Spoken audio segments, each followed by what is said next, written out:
திருவள்ளூர் மாவட்டத்தில் கடந்த 3 நாட்களாக கனமழை பெய்து வருவதால் சென்னைக்கு குடிநீர் வழங்கும் ஏரிகளில் ஒன்றான பூண்டி ஏரியில் நீர்மட்டம் 32 அடியை தாண்டியுள்ளது. முழு கொள்ளளவான 35 அடியை இன்று இரவிற்குள் எட்டும் என்பதால் நாளை ஏரி திறக்கப்பட வாய்ப்புள்ளதாக பொதுப்பணித்துறை அதிகாரிகள் தெரிவித்துள்ளனர். இதுகுறித்து தொலைபேசி மூலம் எமது செய்தியாளர் பாலாஜி தரும் கூடுதல் தகவல்களை கேட்கலாம். பாலாஜி, சொல்லுங்க, அந்த பகுதியில் மழையால் என்ன மாதிரியான பாதிப்புகள் ஏற்பட்டிருக்கு? கடந்த 3 தினங்களாக கனமழை திருவள்ளூர் மாவட்டத்தில் பெய்து கொண்டு வருகிறது.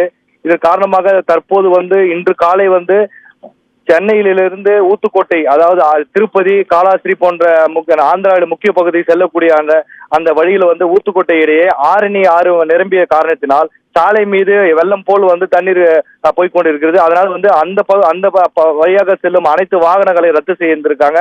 20க்கும் மேற்பட்ட காவல்துறை அங்கு குவிக்கப்பட்டு அந்த வழியாக செல்லக்கூடாது, சென்னால் உயிர் சேதங்கள் ஏற்படும் என்று அந்த வழியாக காவல்துறை குவிக்கப்பட்டிருக்காங்க.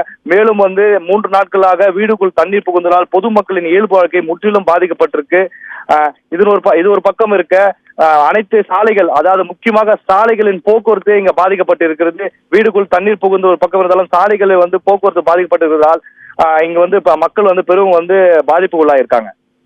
பாலாஜி, இப்ப பூண்டி ஏரி திறக்கப்படும் பட்சத்தில் எந்தெந்த பகுதி மக்கள் பாதிப்படைவார்கள்? தற்போது ஆந்திரா மாநிலம் கிருஷ்ணாவரம் டேம் திறக்கப்பட்டதால் 1500 கனஅடி தண்ணீர் அங்கிருந்து இப்ப வெளியேற்றப்படுகிறது. அந்த தண்ணீரானது திருத்தணி, நலாத்தூர் மற்றும் கனகமாச்சத்திரம் வழியாக பூண்டி சேர இருக்கிறது. பூண்டி ஏரியின் மொத்த கொள்ளளவு 35 அடி, தற்போது 32 தாண்டி விட்டது. மழை பெய்தாலும் மழை இல்லைனாலும் அந்த ஆந்திரா நீர் கிருஷ்ணாவரத்திலிருந்து வரக்கூடிய தண்ணீர் பூண்டியில தான் சேமிக்கப்படும். அதனால இன்று இரவுக்குள் மொத்த கொள்ளளவை எட்டிவிடும்.